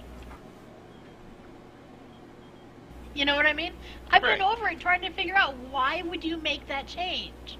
All you're doing is making it harder for people who are taking advantage of these missions. And why? You know, I literally can't think of a reason as to why this would be something they would do, which is why I'm saying I think it's a bug. Okay, so me and Kirby don't share the same bug, because mine's worse than that. Okay. Oh, no. Oh, okay. Mine's worse than that. Oh, jeez. So, and I've already told this to Blade once, and I'm not sure if he fully understood what I was trying to get through, because it was a little jumbled. New Romulus reputation, as far as those missions you get as you go through every tier, and the missions that you have to acquire on New Romulus to complete them, those are completely locked out on Jim Hadartunes. What I mean by that is I believe it's Tier 2, where you have to go through the mountain pass to find the hidden Tal Shiar base, where you fight the Tal Shiar commander and the Hirogen as the final boss. You cannot acquire the mission to actually go into the mountain pass. You get the mission from New Romulus Rep, but you have to talk to one of the technicians near the transporter pad to get the mountain pass mission, to access it.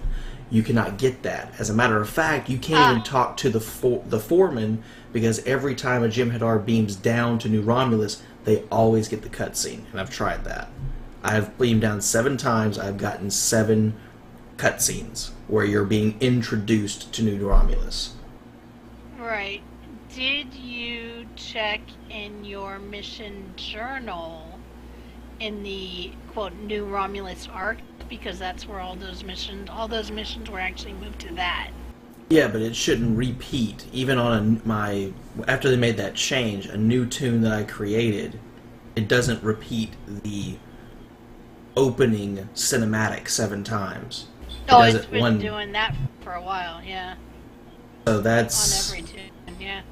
I have not seen it repeat 7 to 10 times, where just every time, you know, normally it does that, it gives you talk to the foreman, it's over. Can't even talk to the foreman. And that bugs me. And if they've locked that behind a mission where you have to claim a mission to talk to the foreman, whereas it used to be just automatically talk to the foreman that starts the whole process, that's locked behind a mission now, I'm sorry, that's stupid.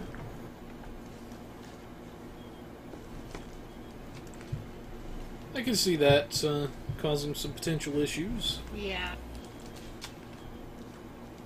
Funny enough, I don't have any bugs to report, so there we go. Dang it, Artie. But yeah, so Tim and I had different bugs, and they're both equally annoying. I can definitely, yeah, the New Romulus thing is, I don't know, I've seen it be around for a while, where every time I beam down on a new character, same character, it does that, but like I said, if it's been locked behind a mission where it used to be just, you go through the cinematic, you talk to the dude, it's over, and now that's locked behind a hailable mission, you have to actually get a mission to talk to the dude, that's like taking it backwards. That's less streamlined than just, oh, you beamed down, you saw the video, and, you know, I mean, that could be what they did, I'm going to have to look, but if that's what they did, it seems backwards to me.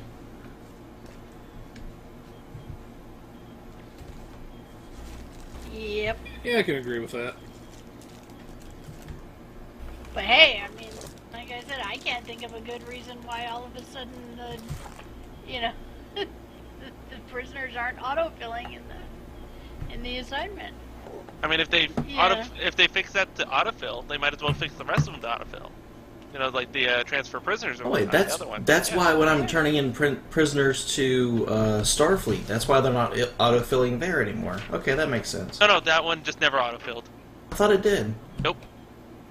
Sometimes you get prisoners that are just all red, and you should do that. Security officer. Yeah. Sometimes the not sometimes. The ones at the security officer never autofilled, but the forced labor requisitions used to. And like I said, I just can't think of a good reason why they would make that change to where now they don't.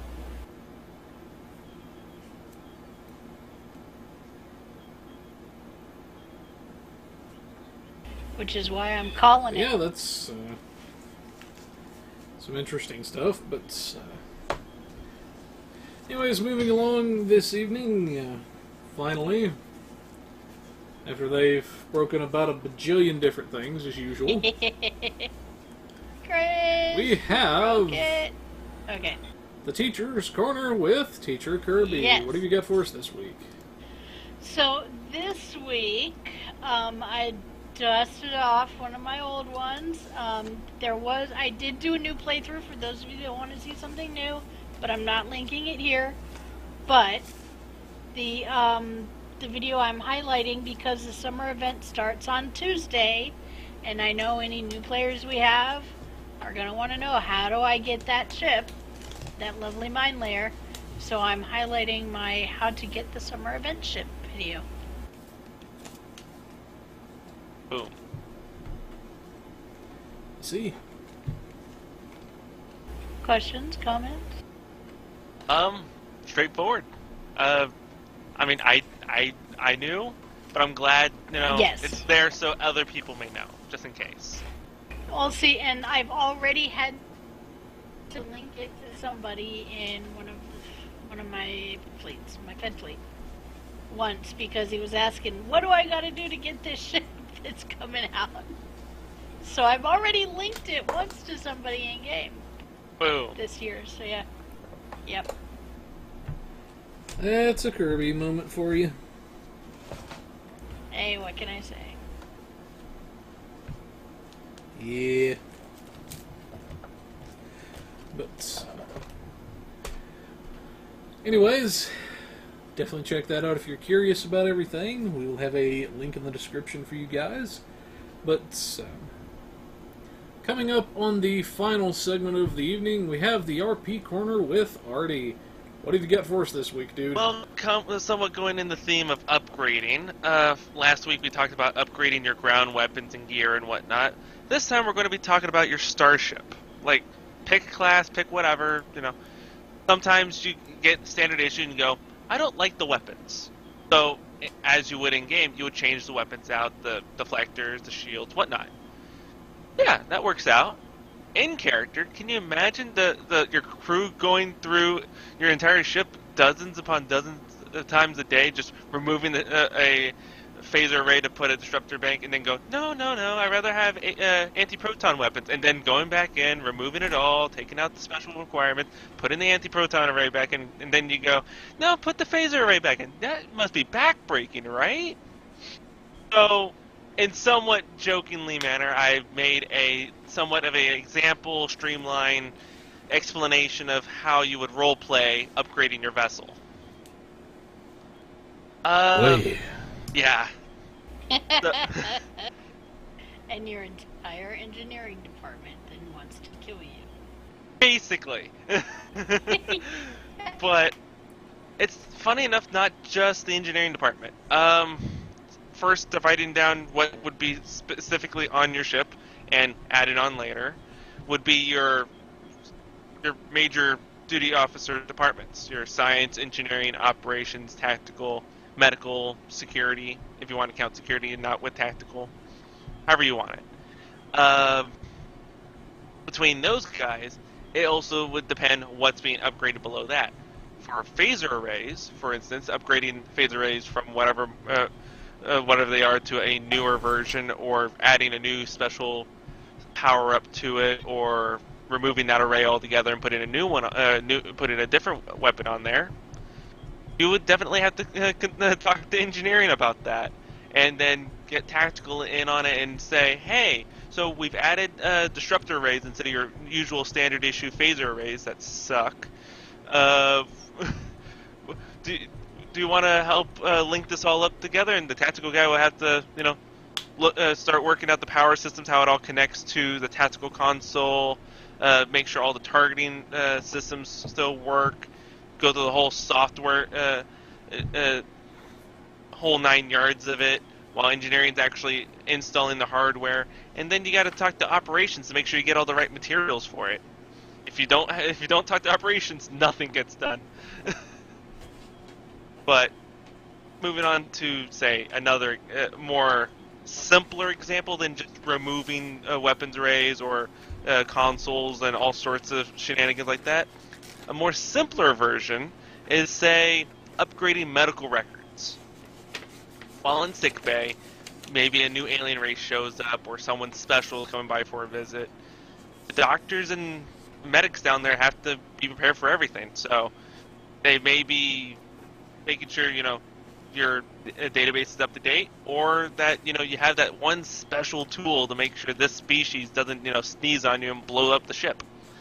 Who knows? It's that simple for upgrading things. It's not entirely as removing or upgrading hardware or software. It'd be just writing a new number saying, yep, this is this blood type now. That was easy.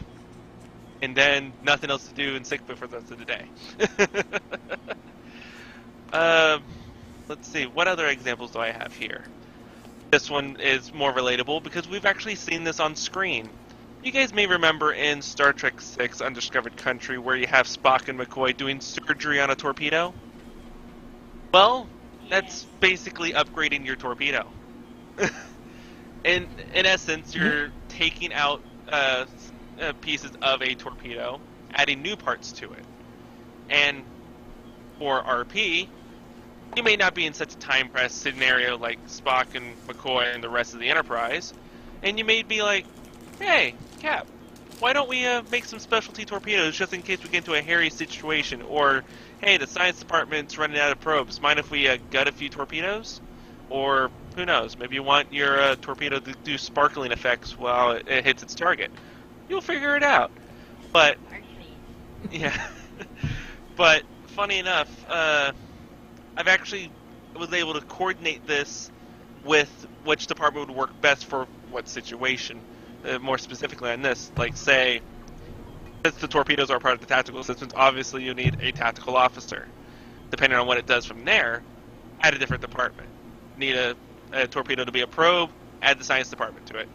Need the torpedo to do extra payload or do something special, like maybe have it just magnetizes to the hull and then explodes or something.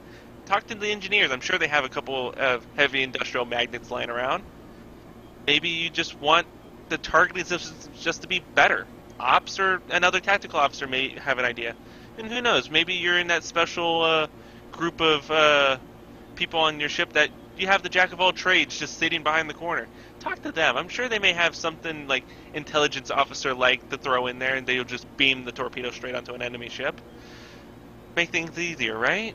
Just streamline a torpedo right there. Not even have a torpedo casing, just the internal components. Whatever. You guys will have to RP that part out. And my final example before I get into what notes you should take along with this is the obvious engineering role. You want to fine-tune your engine. Engineers and operation officers always want to make their ship the best in the fleet, running so smoothly that you can step on the ship and not even feel a rumble of the engine, even that, you know. You can go to the forward front of the ship and be like, "Yeah, this is a very smooth running ship." You know, you feel the ship. Well, to get your ship in such fine order, I'm sure engineers and operation officers and whoever else running around the ship seeing a loose EPS conduit go, maybe I can upgrade this to be slightly better than what the designers at Utopia Planitia wanted. Maybe I can just get this just 1% higher than what it's already given me. Fine-tuning software, or even hardware, for that matter, it's always down to the numbers and always trying to jiggle with it, basically. He wants to jiggle it. That was going to come back and bite me, I knew it. But, in-game... That's what she in-game, said. what do we do to upgrade things? We just throw upgrade tokens, whatever. Just the upgrades. Take upgrades. Thank you. We just throw those at said item, like a weapon array or whatever. Dilithium. That and dilithium. Well, in this case, we may not be actually throwing dilithium at said thing because dilithium only works in warp cores, really? Take that however you wish. But that tech upgrade could be just a simple new array or new self-sealing stem bolt attached to an ODN relay or something. Could be all sorts of three-letter technobabble added to a new system here and there to give it that 0.0001 up of whatever power. Self-sealing stem bolt. Oh, God. I mean, who knows what you're actually doing to upgrade that weapon, right? Ew. I don't even want to think about that. No. I really don't. I mean, all you see is a tech upgrade. And Who knows what their welcome two officers to are doing? PRS After Dark. I didn't bring us here. Bullcrap. But joking aside, there is some notes I do say to take with this. First off, when you're upgrading things all over the ship, or anywhere on the ship, always talk to your commanding officer first. Because, you never know what issues you may run into. And this doesn't mean you're some hinky-dinky ensign just ballsing it around in engineering saying, hey, I can fine-tune the warp core better than anyone else, and then you go straight to the captain about it. There's a little bit of a chain of command about this. So, engineer goes to chief of engineering, chief engineer goes to XO or executive officer to captain if need be. That's just how that would probably roll. But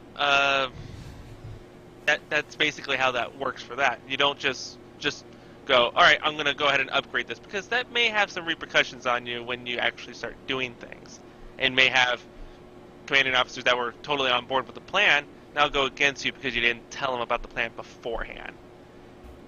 Mm-hmm. But always talk to your GMs and the other players about that before you start doing that either way, out of character.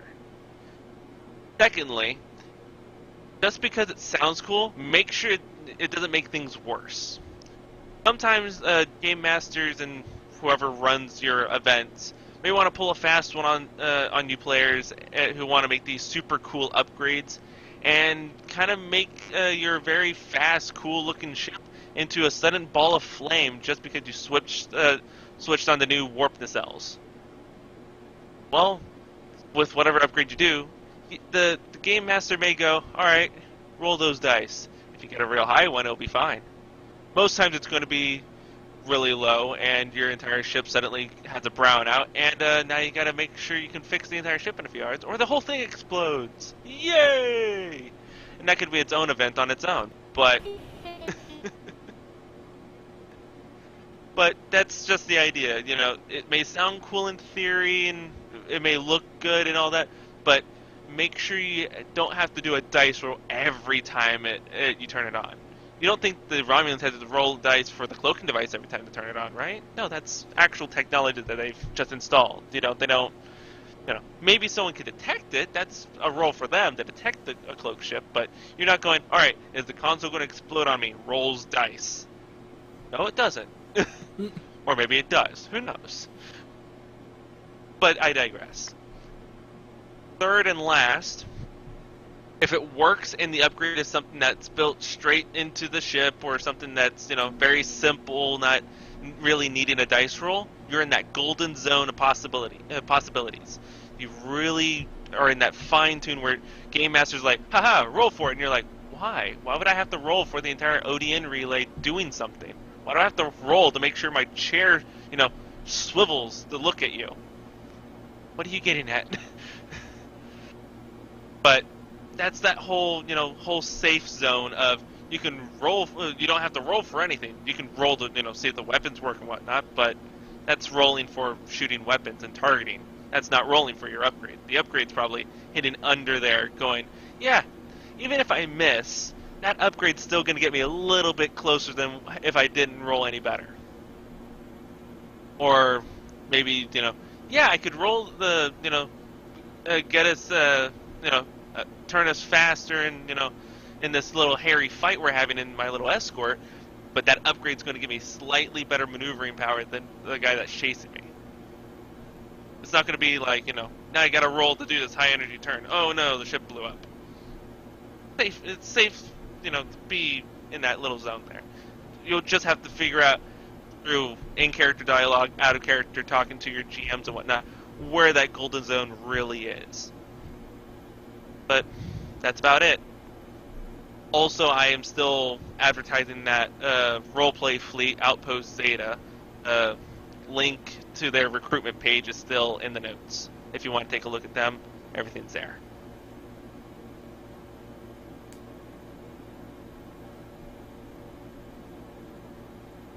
Yeah, that's Definitely can make quite a bit more to it than what I would think there would be. I know. It definitely seems like it would make upgrading your ship definitely different from just throwing tech upgrades and dilithium at it. Someone's got to turn the cogs to make sure your ship works, right? I mean, can you imagine how many people you've lost in just routine turbolift maintenance? Too many. You've lost too many people to routine turbolift maintenance. Oh, jeez. I try not to think about that. Yeah, kind of with her on that one. Yeah. Okay, moving right along. Yeah. anyways, we will have that, some of that in the description for you guys and whatnot, so you can check that out. But anyways, that's the final segment we had for our show this evening. Hope you guys have enjoyed it. We've ran a heck of a lot longer than what we normally do, mainly because we did have some very significant firsts with the game that we've never had before, namely the ship and a 3-5 layout as far as it goes. But also had a good chunk of patch notes along with that, so yeah.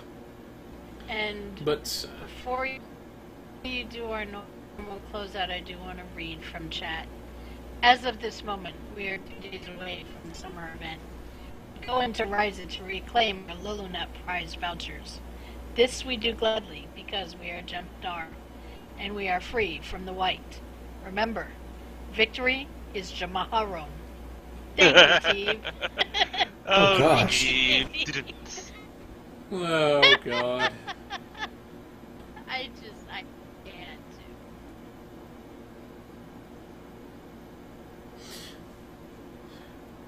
The world is now dumber for having read that. I don't know. I feel pretty smart reading that. That was pretty good.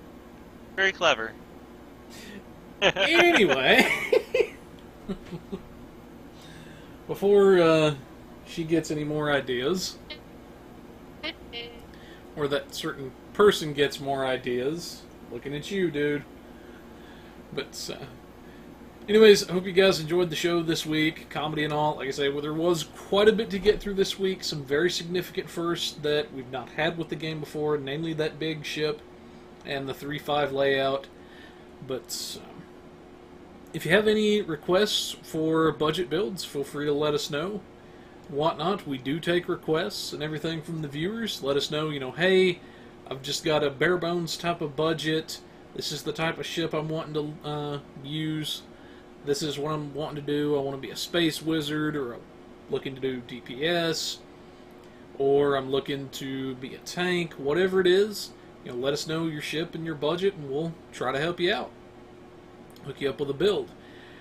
If you think that your ship and your gear are in order, but maybe it's just your piloting that needs a little bit of work, feel free to let us know about that. Submit a brief little video to us that we can get to in some way. See how you're flying currently. That way we can offer tips and possibilities to improve your runs. As you can see, we do take requests for that still, because after all, we are the pilot review show. We just reviewed a viewer's piloting just last week, actually. But and Timber just beat the crap out of his mic. Someone punched something. That was funny, no matter what. Somebody did, or face desk, one of the two. I know, right? But anyways, before somebody else breaks something, I think it's gonna whatnot, if you have any bugs or bug reports, feel free to let us know. We'll make sure that gets passed along to the developers.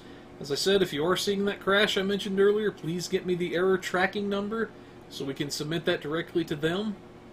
They don't like bugs any more than you or I do. Feel free to submit it to one of these screwballs. They'll be sure I get it, and I'll pass it along to the devs. If you have requests for the Teacher's Corner, feel free to let her know. She does take requests. Maybe it's just a certain feature in the game you don't quite understand all the ins and outs of it, and she might just do a video over your thing. If you have any requests for the RP Corner, feel free to let Artie know. Maybe it's RPing out a certain scenario you need help with, or how to best handle this type of character, whatever it is. He might just talk about it on air for you. But anyways, folks, hope you've enjoyed the show this week and everything. But for now, folks, this is the Pilot Review Show, reminding you to have your tribbles spayed or neutered. Goodbye, everybody. See ya. See ya. Bye.